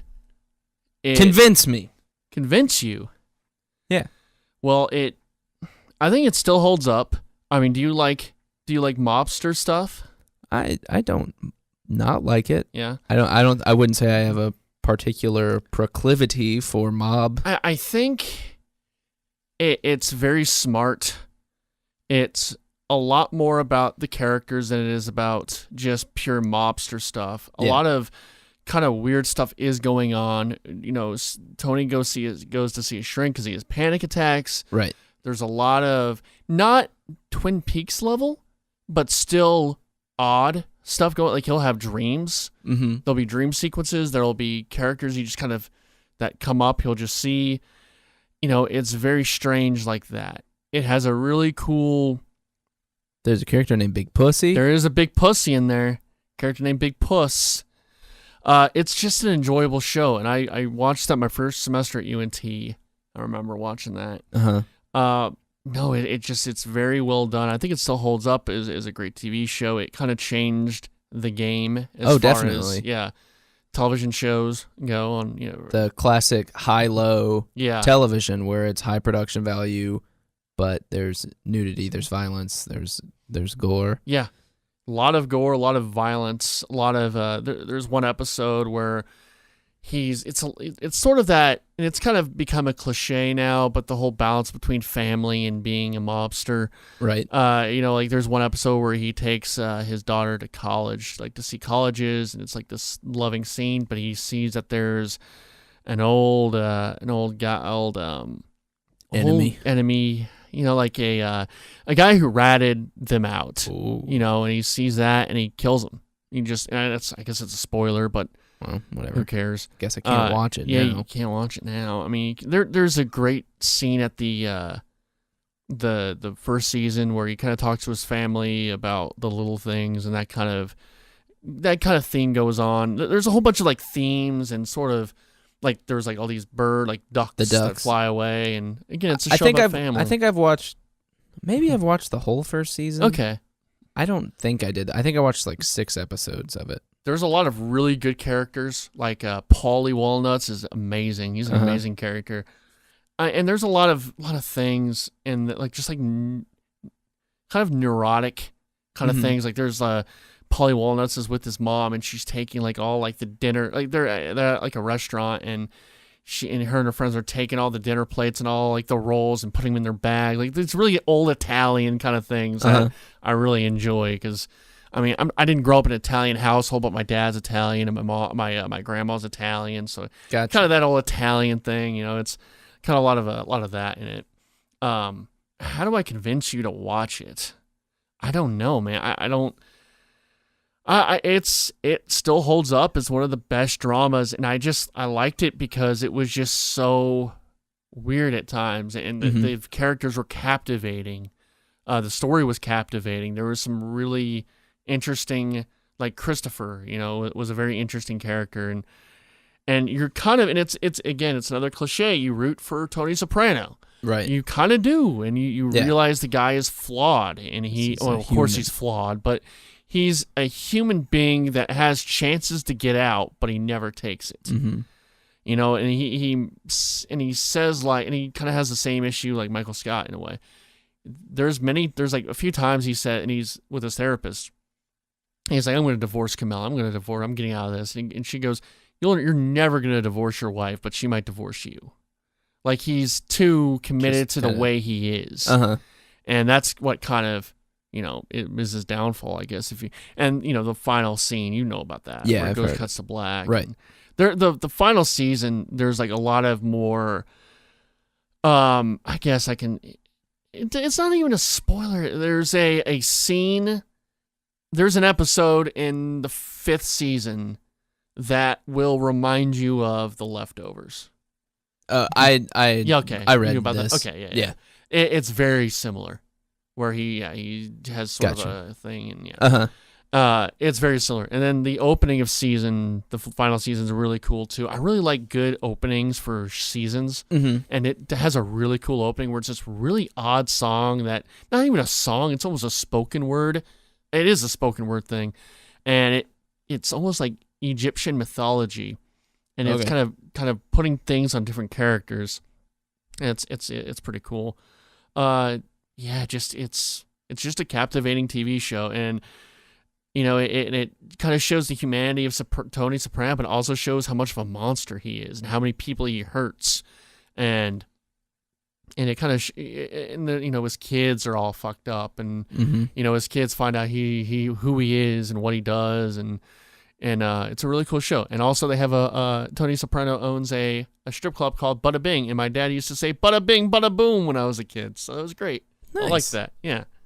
So that's my pitch for Sopranos. I hope I didn't. It may be next in the pipeline. It's great, man. I'm not one of those people who are like, I can't believe you haven't seen this. You need to see it right now. What have you been doing? But it's something you need to see. All right. My number 4 was Arrested Development, which we already talked about. Mm-hmm. So back to you. Number 3 is Battlestar Galactica. All right. That was when it was the same time I was watching Lost, and I freaking love Battlestar Galactica. The name sounds like the nerdiest thing in the world. Right. The name is terrible. Okay. I don't know. They should have changed the name. I guess they shouldn't have, but I mean, it's pretty accurate for what it is. It's Battlestar Galactica. It is that's the ship name, Battlestar Galactica. And it's extremely political. There's really not any aliens. I mean, if you take out the Cylons in the space, it could just be a political drama. Right. But I mean, it starts off with pretty much the end of the world almost, where they had this Cylon war, and the Cylons are back now. I guess you really couldn't do it without the Cylons and all that. But the Cylons are back, and they pretty much there's all these colony planets, and they destroy all the colony. All the planets are gone except for the people on ships outside, on like freighters and starships and whatnot. Mm-hmm. And those people are running from the Cylons. And the thing is, though, the Cylons now look like humans. They have the same, body as we do. They have the same biology as we do. They're almost human, except they're a machine, but they have all the same parts as a human. Right. And it kind of goes into sort of like racism and sort of a very, very post 9/11 kind of show, where it's like terrorism and all these different kind of words you can throw around. Yep. There's actually even one season where it's an occupation.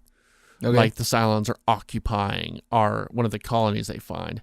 Because the whole thing is they're trying to find, because there's like a whole religion thing in there. There's like all these prophecies, and they're trying to find Earth, the prophetic Earth.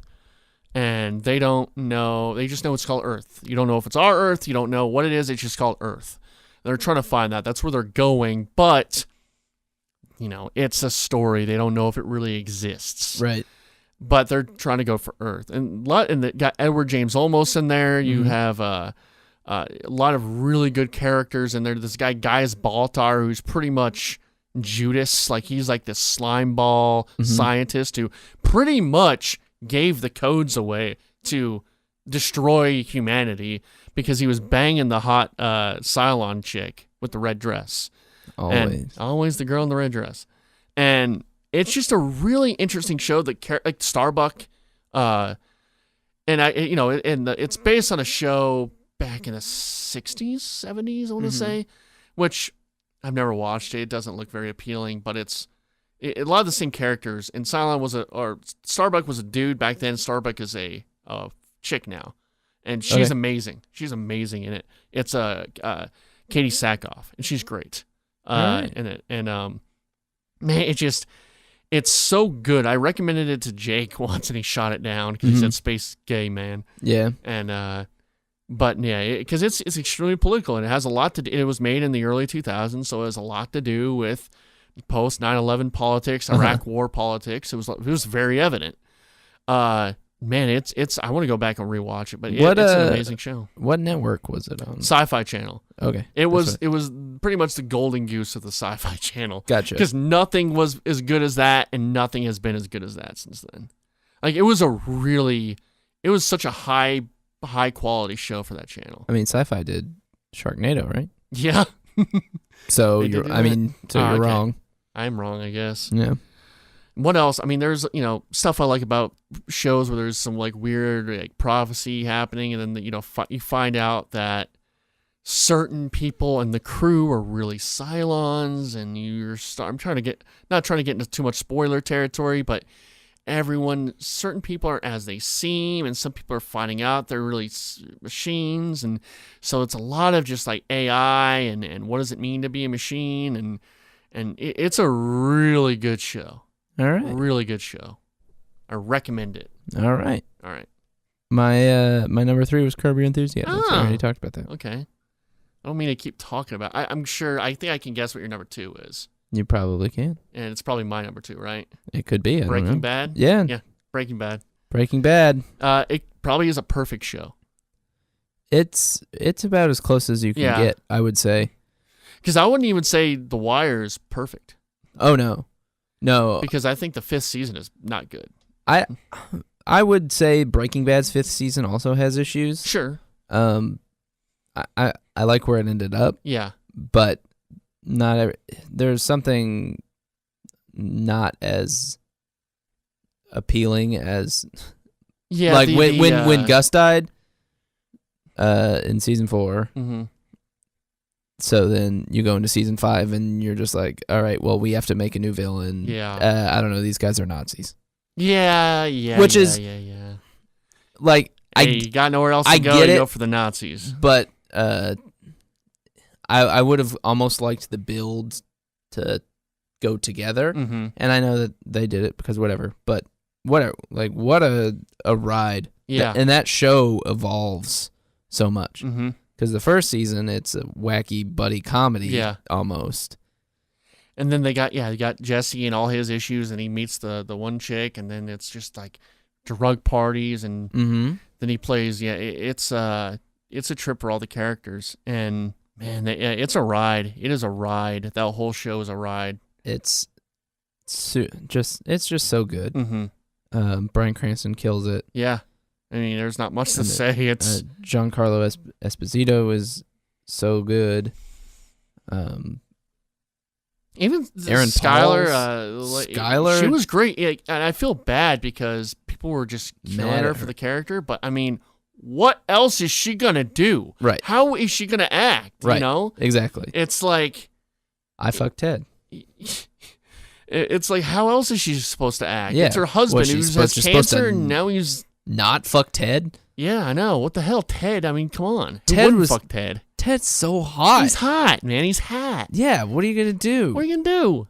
Yeah, I felt people were unfair towards that character. And I think that Breaking Bad. I've been talking a lot about having the perfect episodes and stuff. There are really, I think, Half Measures is an amazing episode. Where he kills the two guys and says "run." Yeah, that's great. So there's that, but there's just so many great moments that I thought The Fly was a great episode. I love The Fly. Yeah, me too. Which I know a lot of people hated just because it was, and that's sort of in the moment too. Like that's one of those episodes that probably plays great, like watching it all the way through, than week by week. Right. That was sort of the I think a lot of what was wrong with Lost. But yeah, keep going. Sorry. Yeah, I don't really have much more to say about it. I think that it's. I think it's on the pantheon of one of the best TV shows of all time. 100%. I think it's also a really good example of. And this is going to sound super dumb, but in improv, it's called following the fun. And so, you don't have anything in mind, and you just kind of say, okay, well, this leads to this, so let me do this, essentially. And I think that's what Breaking Bad does really well, is it, even though I'm sure they generally had an idea of what was happening and where characters were going in the scripts, where it was also very much written where, okay, so this is happening to you. What is your reaction? What are you doing? And I think the way they focused on a lot of the smaller steps, and because there are some shows where you can tell that they have a destination and then they're just kind of like wander to it. So much of the journey in Breaking Bad and the little characters and like the moments where like some of my favorite scenes are just like the moments between Hank and Walt when they don't even know, he's not even assuming. It's just like the line where he's like, "Hey, what you got in the bag? It's heavy." He's like, "Well, it was like $100,000 of cash." And he's just like, yeah, whatever. And then the you got me thing is just all these little scenes between the two of them. So great. Yeah. Saul in that show is so great. He's amazing in that. A lot of great stuff. Yeah, and then I fucking just forget names all the time, don't I? I don't know. Mike is great too. Uh-huh. He's amazing. Yeah. Show, yeah. Anyway, breakfast. Are we on number one? Number one.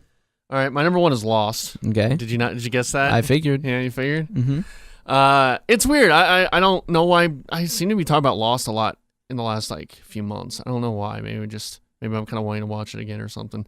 Because I haven't talked about it in a long time. Mm-hmm. But I'm always bringing it up. But it's weird how, I don't know. I guess like the Lost and The Office I've been thinking about a lot for some reason.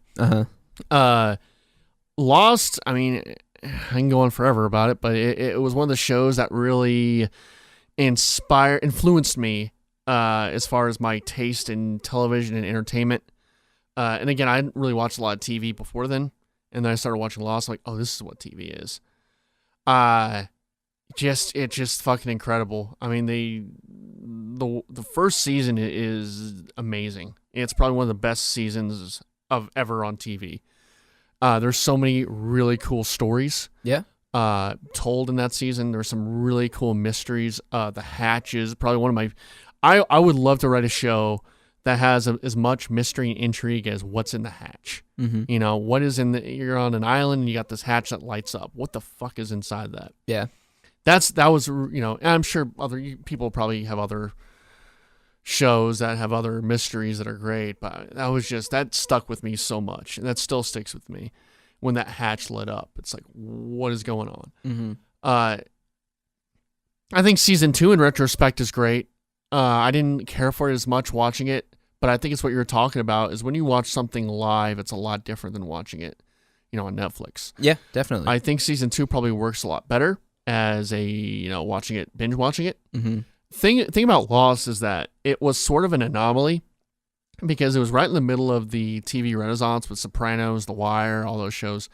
Thing is, all those shows were on, cable. Whereas Lost is on network TV.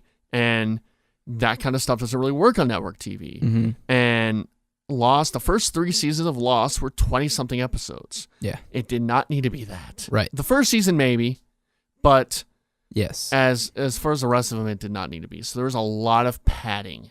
Yes. And eventually what happened was, and they got the criticism, and they're like, okay, season 3, we're going to have the first 6 episodes. They're like, okay, the problem is, we're taking too many breaks. They would do like 10 episodes. We're going to take a 3-week break. 4 episodes. We got Christmas break. Then we're going to go back and, then do 5 episodes, take a break. And another thing about, network stuff, and not to cut you off, but they also have a lot of other stuff going on where they'll have, like the Emmys. Yeah. Or the Oscars or something. Sweeps. Where just randomly, gotta move the show. Other show. Yeah. You got to push it back. Uh-huh. And so it was a victim of that. I wish it was on cable not because I want more cussing or nudity, but just because you want more nudity and cussing. It's just because they could have had maybe more freedom to maybe make these seasons shorter and do what they wanted to do. Mm-hmm. But I mean, it's in the past. Season 3, they're like, hey, let's do the first 6 episodes in the fall, then we'll do the rest in the spring. And the first 6 episodes were bad. That was my lowest. The first 6 episodes and then like episode 9 of season 3 were the lowest parts, I thought, for me at least, of Lost. Because the first 6 episodes were just really bad. Mm-hmm. And then they had the Jack tattoo episode, which was really bad. Mm-hmm. And I remember, and they're not in charge of the previews, the creators aren't, but they were like, this episode, 6 secrets will be revealed. And it's just like, no, then nothing happened. But they introduced some really cool stuff in season 3, and if it wasn't for those first 6 episodes and the tattoo episode, season 3 might be my favorite season of Lost. But it had a really terrible start. But then it started picking up, and there were some cool things introduced, and some kind of mysteries were actually being paid off, and some big character things were paid off. And then season 3 finale turned it on its head. It became a completely different show. Yeah. With the whole flash forward. Right. And then season 4, 5, and 6 are the seasons I'm the most blurry about. Because I watched season 1, 2, and 3 so many times, and I used to do Lost like mashup videos of those shows, but and so I kind of knew those so well. But then I went to college, and that stuff kind of stopped, and so it was like kind of slips. Yeah, and those seasons kind of slipped, which is why I want to kind of watch it again. Yeah. I remember of those 3, I really liked season 5. Because it was a lot more it went full sci-fi. It came out of the sci-fi closet and go, we're a sci-fi show. Right. And it just went full-blown sci-fi. And they did a lot of payoff, a lot of cool time travel stuff with the hatch and the incident. Yeah, it was incredible. And I tell everybody that that I mentioned Lost to is, they're like, oh, Lost sucked. It sucked. It's a bad show. And I go, I agree. I'll be the first to tell you it's not the best show ever. 100%. I think Breaking Bad's a better show. As you put it on number 1. It's my favorite show. It's not the best show ever, but it's my favorite show. Yeah. I think Breaking Bad, I think most of the shows on that list are probably better shows. Okay. But Lost is my favorite show, if that makes sense. If you can do that. No, that totally makes sense. Yeah. Also, the ending. I think people misinterpret the ending of the show, where I think what happened is people fell off around season 2 or season 3, and then they wanted to watch the finale to see what happened, where the 6th season of Lost, it works as you need to kind of know what's going on. Right. It doesn't work as its own thing. And so what they were showing with it was a alternate universe, which turned into purgatory. Right. Can I ruin it for everyone? So it's an alternate universe which turned into purgatory, but that was something that happened after they all eventually died. Yes. So everything in the show happened. Right. But that was like after Jack dies at the end, at the finale, that's what happens. Right. So, but people interpreted it as, oh, the whole show was in purgatory. Right. Or they died in the plane crash. No, that's not true at all. No. And what even made matters worse is at the very, very end of the end credits, they showed like little production shots of like probably like the first day with all the wreckage, but they thought that was like, oh, they did die in the plane crash. So, yeah. Yeah. I mean, I dug Lost. I think it has its problems, but it gets way too much shit. And I think it may have just been at a little too early for its time. Yeah, I can agree with you on that. And I mean, maybe we don't get shows like The Leftovers without Lost, and it's not as accepting. I think it would have benefited greatly from being in the widespread DVR era. I think part of it is because it was such a dense show, people would lose themselves in it and then would just have to give up, and then they just be the polar bear. They freaking answer the polar bear like 20 times, but like, what was up with that, man? They never answered. Yeah, they did answer it, right? And a lot of the stuff's like, yeah, I know, I agree. It could have benefited. That's another thing of it being on network is it's for a mass audience, even though it's probably not a show for a mass audience. It is not. The first season might have been, but even the first season's strange. Yeah, it's not a series for a mass audience, especially once it gets like into season. There's a point in season 5 where I'm like, this show was just about a bunch of people on an island, and now they're in like some weird time travel thing, and it's like, I like it, I dig it, but God it's definitely the devil. It got pretty much God and the devil and a smoke monster, and they're in a temple, and there's a four-toed statue, and and they kind of botched the ending in a way, whereas when they were answering some of the questions in the final season, there are certain questions where I'm like, well, that probably should be answered, like the whole four-toed statue thing. Well, I kind of want to know about this other civilization that was on the island too. Yeah. But then there was stuff where they're like, all right, we're going to explain what the whispers are. You could kind of put two and two together. Yeah. Like Jacob's cabin, they never explained that. I'm like, I would have rather had an explanation for that than the whispers. Yep. You could kind of decipher what the whispers were. You could kind of decipher what the numbers meant. I mean, I didn't even need an explanation for the numbers. I wish they actually didn't explain the numbers because that would make it a lot cooler. They're just these numbers that appear everywhere. Right. That makes it a lot. You don't know why, they just do. Yeah, numerology and such. Yeah, all that stuff. All right. Yeah. Time. So that's season 1. Yeah. Time for me. Yeah. My number 1 is the Nikki and Paolo episode of Lost. Oh no! My favorite. Actually, TV that one was show. pretty good. That episode was like good because it was sort of like they were kind of making fun of themselves at that point. Yeah. That was like for the fans. That was that's for a the fans. bad. That's a DVD extra episode. I tell you though, they online second screen experience episode. They should have. Again, it suffered from being on network TV. Yeah, it did. It needed it. They asked too much. Yes. Of it. My number 1's The Wire. Yeah. It's just awesome. It's written so well. All the characters are so deep. And it, I mean, I don't know. It's a whole different side of things that you generally don't see on TV. Yeah, it's a show where there are no good guys and bad. There are spectrums of good and bad. You know, there are people like the corrupt political figures that are more bad than good, and there's good drug dealers who are doing what they can to help out. The people in the projects. It's a really well done show, and it's a show where I remember seeing the first season. I think this is sort of what everyone says. First season is good, but it's kind of hard to explain. Then you watch the second season, you kind of stop. For me, at least, I kind of stopped, and then like after a week or a few weeks, I got back on it. Then I couldn't stop. Yeah. Third season's great. Third season's amazing. Yeah. Fourth season's great. Fourth season's your favorite season, though, right? Fourth season's my favorite. I think that one's really well done. I think it has the best arc, and it has an obvious message about the education system and how, I don't know if it was like doing a stat or something, because it was like 1 out of the 4 kids made it. You know?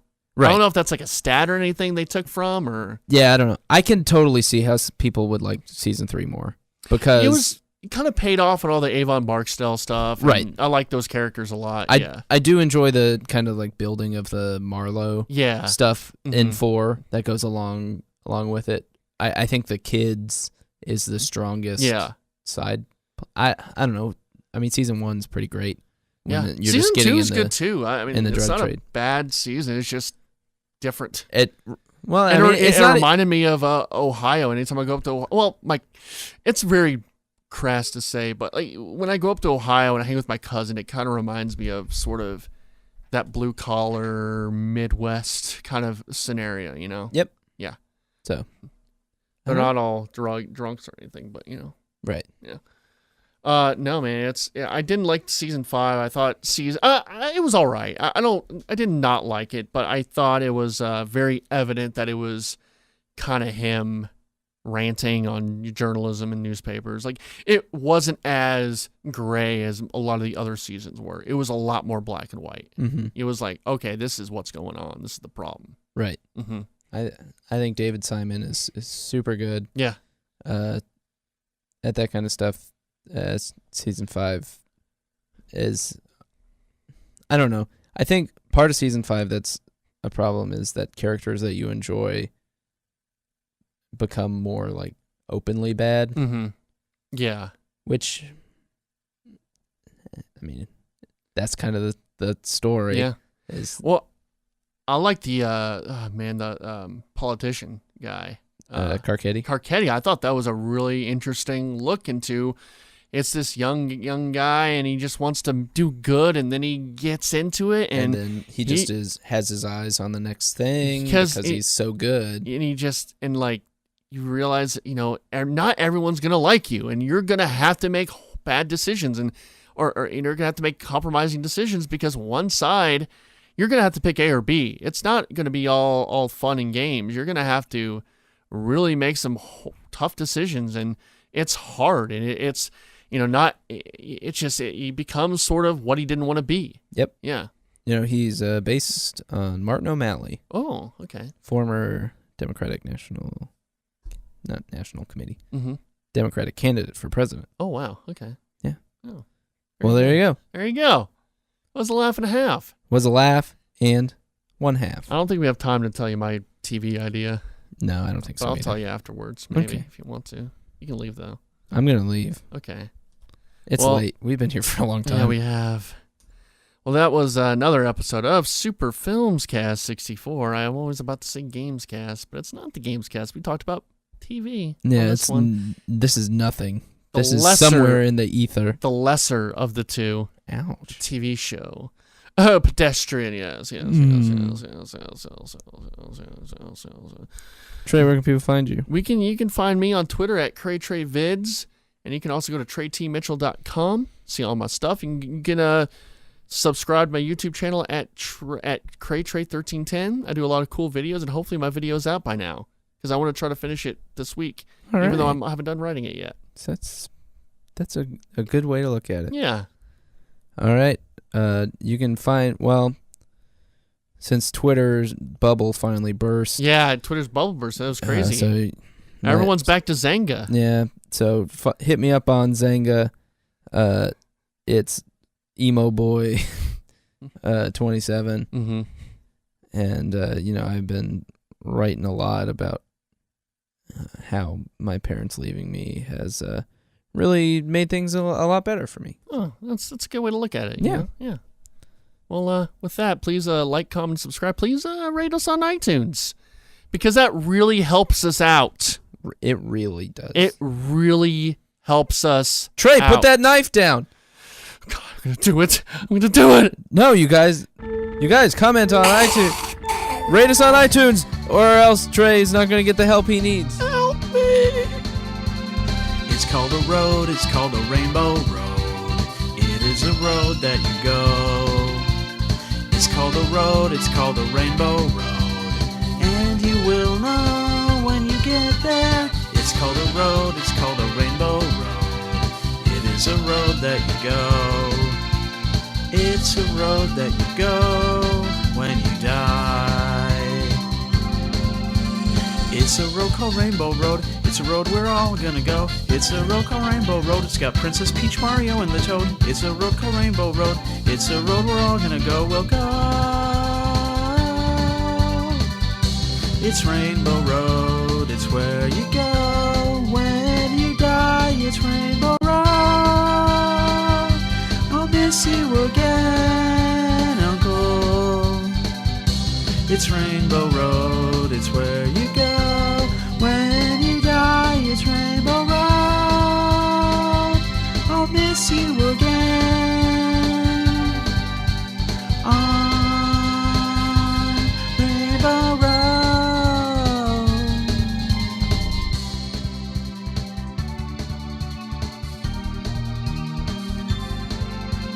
It's called a road. It's called a Rainbow Road. It is a road that you go.